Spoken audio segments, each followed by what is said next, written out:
ফেব্রুয়ারি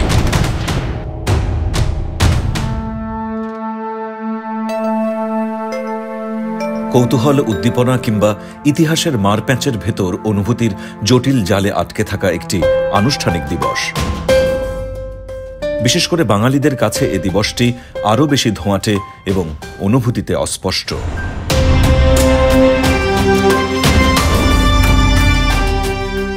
বলা হয়ে থাকে, প্রাচীন রোমে নারী ও প্রেমের দেবী জুনোর সম্মানে এই দিনটিতে ছুটি পালিত হতো।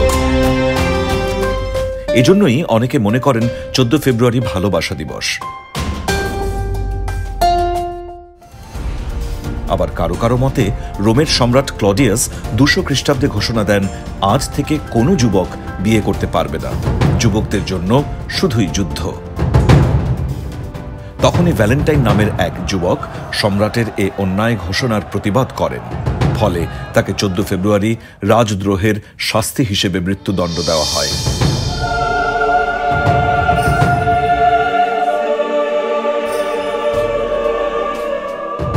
তখন থেকেই এই দিনটিকে পালন করা হয় ভ্যালেন্টাইন দিবস হিসেবে।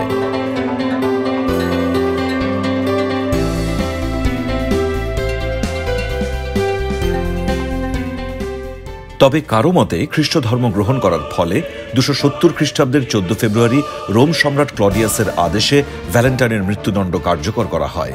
আবার কারো মতে ভ্যালেন্টাইন ছিল একজন চিকিৎসক। তিনি একজন অন্ধ মেয়েকে চিকিৎসা করছিলেন। সে মেয়েটিকে বিদায় জানিয়ে একটি চিরকুট লিখে রেখে গিয়েছিলেন। তাতে লেখা ছিল, ইতি তোমার ভ্যালেন্টাইন। সেই থেকে এই দিনটিকে মানুষেরা ভ্যালেন্টাইন্স ডে হিসেবে পালন করে আসছে। ভ্যালেন্টাইন্স ডের উৎপত্তি বিষয়ে আরেকটি সম্পূর্ণ ভিন্ন মত রয়েছে। এই মতে 14 ফেব্রুয়ারি হল পাখিদের বিয়ের দিন। পাখিরা বছরের দ্বিতীয় মাসের দ্বিতীয় সপ্তাহে ডিম পাড়তে বসে। আবার কেউ বলেন, মধ্যযুগের শেষ দিকে মানুষ বিশ্বাস করত এদিন থেকে পাখিদের মিলন ঋতু শুরু হয় এবং পাখিরা সঙ্গী খুঁজে বেড়ায়। পাখিদের দেখা দেখি মানুষও তাই সঙ্গী নির্বাচন করে এই দিনে।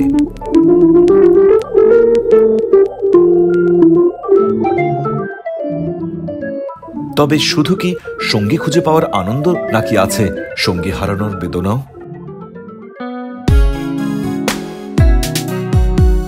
এ বিষয়ে প্রশ্ন তুলেছিলাম এ প্রজন্মের তরুণদের কাছে।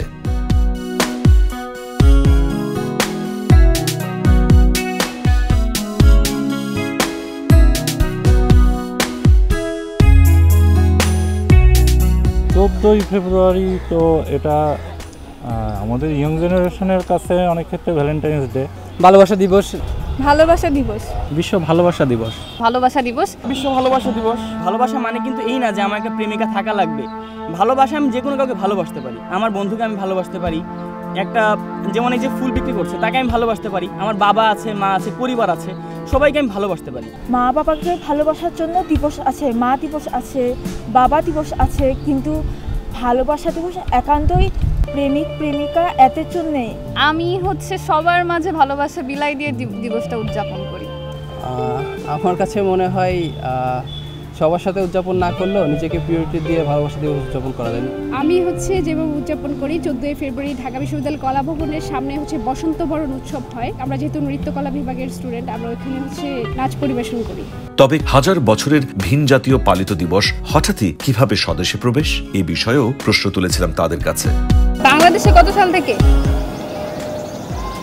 বাংলাদেশে কত সাল থেকে না ভাইয়া, একটু এটা তো সঠিকভাবে আমি বলতে পারতেছি না ভাই, বলতে পারছি না। ইংরেজদের কালচার থেকে এসেছে, তো এটা হয়ে আসতেছে অনেক আগে থেকে। যেহেতু ওয়ার্ল্ড একটা রীতি চালু হয়ে আসতেছে, সেই ক্ষেত্রে আমরা ওইটা উদযাপন করি। জানি আমার এটা মনে নাই। 14 ফেব্রুয়ারি আরেকটা দিবস আছে যেটা আমি জানি, এবং সেটা আমাদের জন্য খুব ইম্পর্টেন্ট একটা দিবস।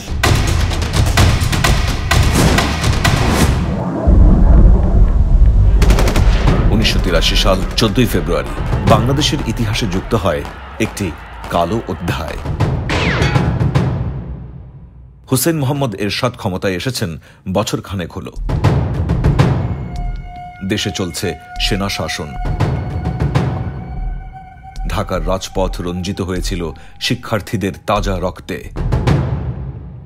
1952 সালের ভাষা আন্দোলনের পর এটিই ছিল শিক্ষার্থীদের বড় আন্দোলন। কিন্তু ঠিক কি হয়েছিল সেদিন? সেই দিন পুলিশ একদম, আমি বলবো যে পাগলা কুত্তার মতো অবস্থা হয়েছিল। এরশাদ সরকারের ওই উপদেষ্টা মন্ত্রী ডক্টর আব্দুল মজিদ খান একটা শিক্ষা নীতি ঘোষণা করে। শাসকরা এমন কতগুলি ফরমান জারি করলো যেটা ছাত্রদেরকে খুব রিয়্যাক্ট করলো। মূলত শিক্ষা সংকোচন নীতি ছিল এবং এর বিরুদ্ধে ছাত্রদের মধ্য থেকে প্রতিবাদ সূচনা হয় এবং ছাত্ররা তীব্র বেগে এই আন্দোলনটা করেছিল। 1982 সনেই 22শে নভেম্বর মধুর ক্যান্টিনে ডাকসুর সমন্বয়ে 15টি ছাত্র সংগঠন ঐক্যবদ্ধ হয়ে কেন্দ্রীয় ছাত্র সংগ্রাম পরিষদ গঠন করে। এই কেন্দ্রীয় ছাত্র সংগ্রাম পরিষদের পক্ষ থেকে সারা বাংলাদেশে স্বাক্ষর সংগ্রহ অভিযান হয়, লিফলেট প্রচার হয়, অনেক ধরনের কর্মকাণ্ড হয়ে কিন্তু এই 14ই ফেব্রুয়ারিতে একটা ব্যাপক ছাত্র জমায়েত এবং ছাত্রদের বিক্ষোভ। মিছিলটা শান্তিপূর্ণই ছিল, কারণ আমাদের পরিকল্পনাই ছিল আমরা শান্তিপূর্ণভাবে মিছিল করব, কিন্তু আমরা ওখানে যাওয়ার সাথে সাথেই পরে একতরফা গুলি। শুনেছি যে পুলিশদেরকে মোটিভেট করা হয়েছিল এই কথা বলে যে ছাত্ররা পুলিশের চোখ তুলে নিয়েছে। এটা মিথ্যা ছিল। হাজার হাজার ছেলে মেয়েদের এই মিছিল ছত্রভঙ্গ হয়ে কেউ কার্জন হলে বিভিন্ন জায়গায় আমরা ছিন্ন বিচ্ছিন্ন হয়ে গেলাম। এবং তারপরে একতরফা গুলি এবং গুলিতে জয়নাল, ওখানে শহীদ হলেন জয়নাল। তিনি ইউনিভার্সিটিতে ভর্তি পরীক্ষা দিতে এসেছিলেন। আমার বন্ধু খন্দকার ফারুককে আমি দেখলাম, আনোয়ারুল হককে দেখলাম, লাশটা তারা কাঁধে নিয়ে মহসিন হলের দিকে চলে গেল। হাসপাতাল থেকে ছাত্ররা জয়নালের লাশ নিয়ে ঢাকা বিশ্ববিদ্যালয়ে কলাভবনে ফেরত আসে। তো আমরা জয়নালের লাশ নিয়ে অপরাজেয় বাংলার পাদদেশে আমরা প্রতিবাদ সমাবেশ করতে থাকি। এই দুপুর তখন 2টা-2:30টার দিকে বর্তমান মাননীয় প্রধানমন্ত্রী, আওয়ামী লীগের সভানেত্রী শেখ হাসিনা সেখানে গিয়ে আমাদের জয়নালের এই লাশ উনি দেখেন, দুঃখ প্রকাশ করেন এবং বলেন যে আজকের যেই ছাত্র আন্দোলন সংগ্রাম পরিষদের বা ছাত্র সমাজের এই আন্দোলন শুধু ছাত্রদের আন্দোলন না, এই জয়নালের এই আত্মত্যাগের যে দাবি, এই দাবি বাস্তবায়নের জন্য জাতীয় পর্যায়ে আমরা ব্যাপক আন্দোলন গড়ে তুলব। ছাত্র সমাজের সাথে একাত্মতা ঘোষণা করেন। ছোট বড় দল সবাই আমাদের প্রতি সংহতি জানায়। হাজার হাজার মানুষ, তখন প্রায় 4:30 জনগণ এসেছে আমাদের সাথে। তখন অনেকটা লাঠি টাঠি একদম মানুষের এরকম একটা প্রস্তুতি, মারমুখী প্রস্তুতি। তখন লাশ নিয়ে যখন আমি বক্তৃতা করতেছি, মিছিল শুরু হবে, হঠাৎ দেখলাম চতুর্দিক থেকে পুলিশ এবং বিডিআর যৌথভাবে আইসা, ওই বাইরের থেকে আইসা আমাদের এটাকে কর্ডন করে ফেললো। কর্ডন করে আইসা আমাদের ভিতরে অতর্কিত আক্রমণ করলো। সেই দিন পুলিশ একদম, আমি বলবো যে পাগলা কুত্তার মতো অবস্থা হয়েছিল। কলাভবনে একেবারে পুলিশের একটা রাজত্ব কায়েম হয়ে গেল। মনে হচ্ছিল যেন তারা প্রতিশোধ নিচ্ছে এবং সেটা করার জন্য তারা প্রথমে কলাভবনে ঢুকে যায়।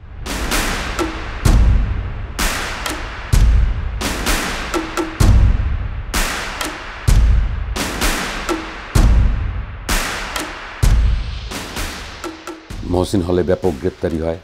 ডক্টর মোশতাক হোসেন সে ওখান থেকে অ্যারেস্ট হয়ে যায়। যেখানে ছাত্র পেয়েছে তাকে মেরেছে, অকথ্য মেরেছে। প্রত্যেকটা রুম তারা সার্চ করে, রুম টু রুম সার্চ করে ছাত্র পেয়েছে এবং পিটিয়েছে।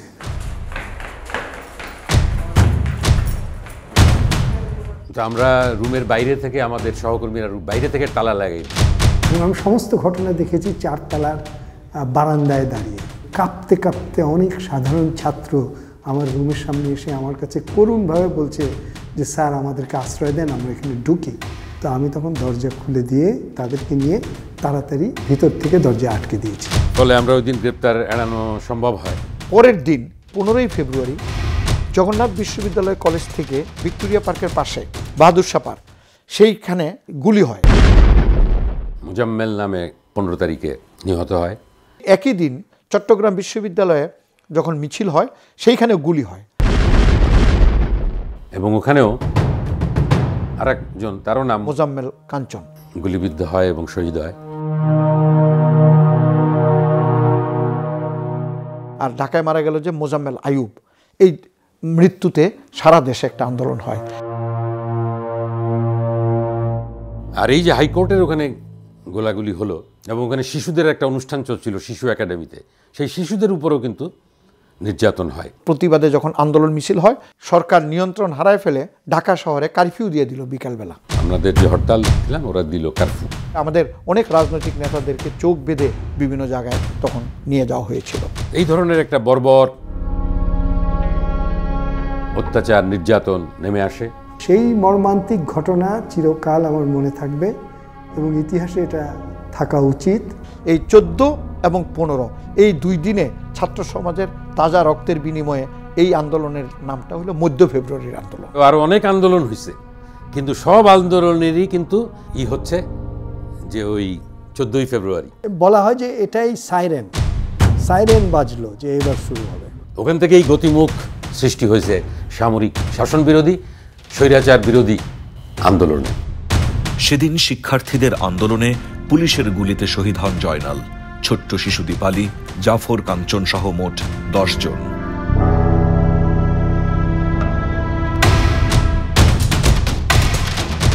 এইসব তাজা প্রাণ তৎকালীন বাংলাদেশে প্রথম গণতন্ত্রের বীজ বপন করে। সেই থেকে শহীদদের স্মরণে 14ই ফেব্রুয়ারি স্বৈরাচার বিরোধী দিবস হিসেবে পালন করা হতো।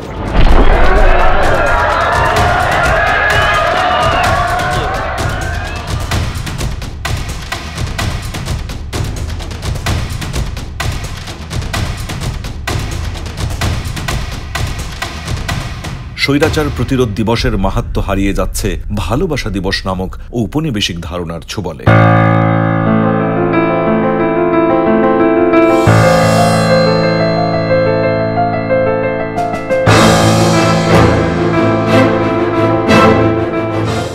এর শুরুটা ছিল 1993 সাল। আজ প্রথম দর্শন, প্রেম ও বিয়ের সম্পর্কে আলোচনার জন্য এখানে আছেন দুটি জুটি। এরা সবাই কিন্তু ভালোবেসে বিয়ে করেছেন। ভালোবাসা, প্রেম, লাভ, ইশক, মহব্বত যাই বলুন না কেন, সবাই ভালোবাসুন। হিংসা, বিদ্বেষ, প্রতিশোধ পরায়ণতা প্রভৃতির ঊর্ধ্বে উঠুন। বাংলাদেশে ভালোবাসা দিবসের আবির্ভাব ঘটে যায় দিন পত্রিকার সম্পাদক শফিক রেহমানের হাত ধরে। তিনি লন্ডনে পড়াশোনার সুবাদে পাশ্চাত্য সংস্কৃতির সাথে পরিচিত ছিলেন। তিনিই প্রথম ভালোবাসা দিবস অভিধা ব্যবহার করেন। বিভিন্ন টেলিভিশন ও প্রিন্ট মিডিয়ায় তার প্রচারণার কারণে এবং বাণিজ্যিক কারণে বাংলাদেশে এই দিবসটি জনপ্রিয় হয়।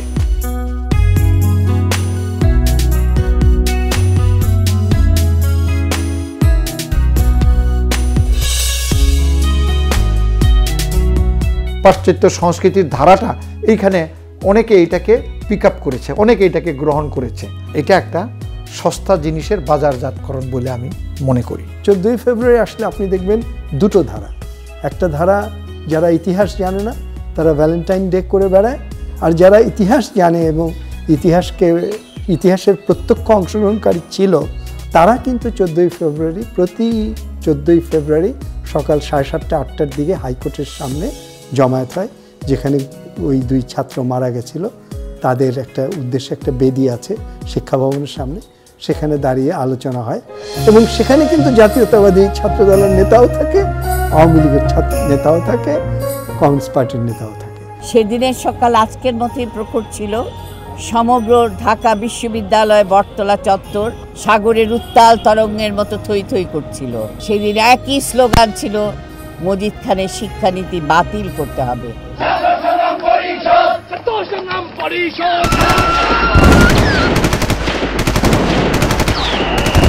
অনেককে হারিয়েছি। এই হারানোর মধ্য দিয়েই আমরা সেদিন সামরিক শাসনের পতন ঘটাতে পেরেছিলাম এবং গণতন্ত্র জয়লাভ করেছিল। তাদের স্মরণে সেই দিনটাকে প্রতি বছরই স্বৈরাচার বিরোধী দিবস হিসেবে পালিত হয়। সেই স্বৈরাচার বিরোধী দিবসে নিহত সকল ছাত্রদের উদ্দেশ্যে বাংলা ছাত্রলীগ আজকে আমরা এখানে শ্রদ্ধা নিবেদন করব, যাতে করে আমরা তাদের আত্মার শান্তি কামনা করতে পারি। এবং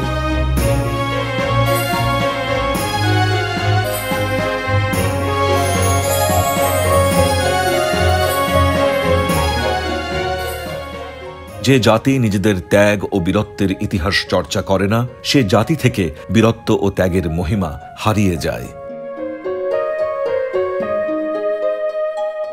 যত বেশি আমাদের এই বীরত্ব গাথাকে ভুলাই দেওয়া হবে, আড়াল করা হবে, তত কিন্তু আমরা আত্মকেন্দ্রিক হয়ে উঠব। আর যত এই বীরত্ব, ছাত্রদের বীরত্ব গাথা ছাত্রদের মধ্যে উজ্জ্বল থাকবে, জলজল করবে, তত কিন্তু তারা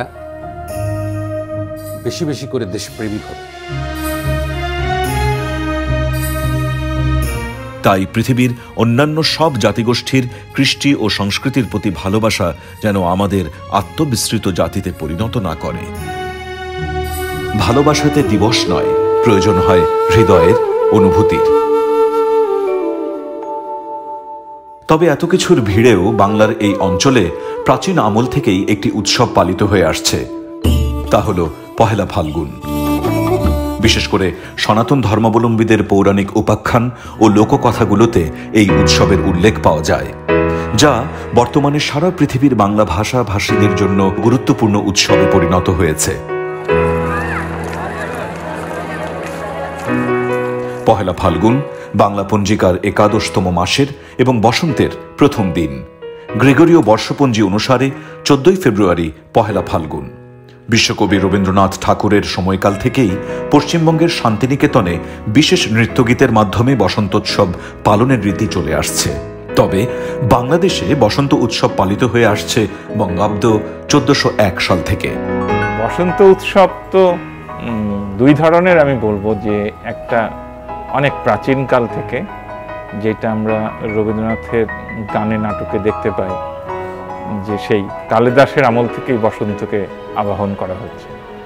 কিন্তু আরেকটা আছে, সেটা সাম্প্রতিক। কবে থেকে বসন্ত উৎসব শুরু হয়েছিল সেটি ঠিক ইতিহাসবিদেরা বলতে পারবেন, কিন্তু লেখা আছে কোথাও মনে হয় না। কিন্তু রবীন্দ্রনাথ প্রথম ভেবেছিলেন বাঙালির 6 ঋতু, নানা রূপ, নানা বৈচিত্র্য। এই যে রূপ আর বৈচিত্র্য, সেটিকে ধারণ করেই তিনি বসন্ত উৎসব করলেন। শান্তিনিকেতনে ব্যাপকভাবে সেই আয়োজন, আর সেটি ছড়িয়ে গেল সব জায়গায়। 60-এর দশকে যখন পাকিস্তানি শাসকেরা আমাদের স্বাধিকার আন্দোলনকে দমিয়ে রাখার চেষ্টা করলো, প্রথম আঘাতটা করলো ভাষার উপরে এবং সংস্কৃতির উপরে। তারা আমাদেরকে রবীন্দ্রনাথের জন্মদিন পালন করতে দেবে না, পয়লা বৈশাখ পালন করতে দেবে না। তো বাঙালি আবার কোথাও আঘাতপ্রাপ্ত হলে জেগে ওঠে। তখন আমরা 60-এর দশকে একযোগে জেগে উঠলাম, ছায়ানট প্রতিষ্ঠিত হলো, পয়লা বৈশাখে অনুষ্ঠান হতে শুরু করলো। তারই অংশ হিসাবে আস্তে আস্তে অন্য দিনগুলো পালিত হচ্ছে। ফুলও বসন্তকালে, আমাদের ফলগুলো বসন্তকালে, আমাদের গাছগুলো সবুজ পাতায় ভরে যায়, এও বসন্তকালে। আকাশটাও শীতের আড়ষ্টতা কাটিয়ে সূর্যের নতুন আলো আমাদের সামনে উপস্থিত করে। এগুলি সবই কিন্তু বসন্তকালে। আমাদের বাংলা পঞ্জিকা অনুসারে আগে, এখনো হয়তো কলকাতায় বা পশ্চিমবঙ্গে পয়লা বৈশাখ বা পয়লা ফাল্গুনের দিনটা একটু এদিক ওদিক হয়। গত 2 বছর আগ পর্যন্ত আমরা কিন্তু 13 ফেব্রুয়ারি পয়লা ফাল্গুন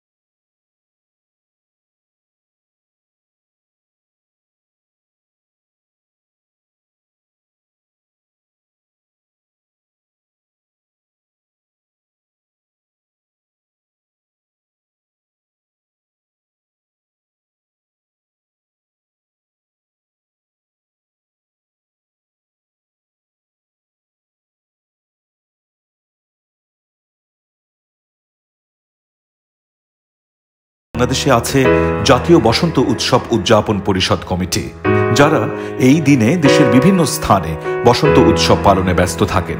চারুকলার বকুলতলা, ধানমন্ডির রবীন্দ্র সরোবর, চ্যানেলাই চেতনা চত্বর সহ বিভিন্ন স্থানে নানা রকম বয়সের মানুষের উৎসবের মধ্যে পার হয় এই বিশেষ দিবসটি।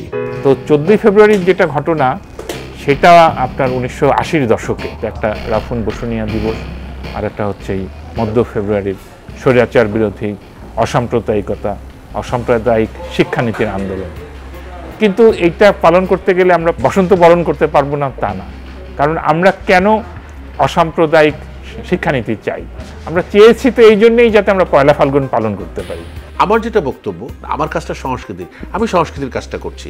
ওখানে যদি কেউ এই বক্তব্য নিয়ে আসেন, আমার কোনো আপত্তি নেই, কিন্তু এটার সাথে সাংঘর্ষিক না জিনিসটা। বাংলাদেশ এমনভাবে আসলে 6 ঋতুর দেশ, পৃথিবীতে 6 ঋতুর দেশ নাই। বসন্ত সবচেয়ে ক্ষণস্থায়ী, এবং এই যে ক্ষণস্থায়ীর কারণে কিন্তু এটা পেতে চাই আমরা বেশি করে। বসন্ত উৎসবে তরুণ তরুণীদের হলুদ ও বাসন্তী রঙের শাড়ি আর পাঞ্জাবিতে মুখর হয়ে ওঠে বাংলাদেশ। ফুলে ফুলে ভরা হাতগুলো হয়ে ওঠে রোমান্টিকতায়। শিশুরাও মনের আনন্দে পরিবারের সাথে দিনটিকে উপভোগ করে। আমরা যে পহেলা ফাল্গুনটা, এটা আমরা চাই মানুষের যে সংস্কৃতি, আমার ভেতরে যে উন্মেষ, যা দ্বারা আমার আগামী প্রজন্ম শেকড়ের কাজগুলো দিয়ে বড় হবে, শেকড়ের বিষয়গুলো নিয়ে সামনে যাবে, আমি তার রাস্তাগুলো করে দেওয়ার কাজটা আমার। আসলে বসন্ত উৎসবটা একটা প্রাণের উৎসব, তো আমাদের স্লোগানটাই এখন পর্যন্ত এসো মিলি প্রাণের উৎসবে। সব মিলে আমার কাছে বসন্ত উৎসবটা যে শুরুতে আমরা হয়তো একটা বছর পাবো, কিন্তু এটা কোনো ভুইফোর উৎসব নয়, এটা বলা যায় যে ঐতিহ্যের নবায়ন আমরা বলতে পারি এই উৎসব।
ফেব্রুয়ারি আমরা কি করে ভুলি?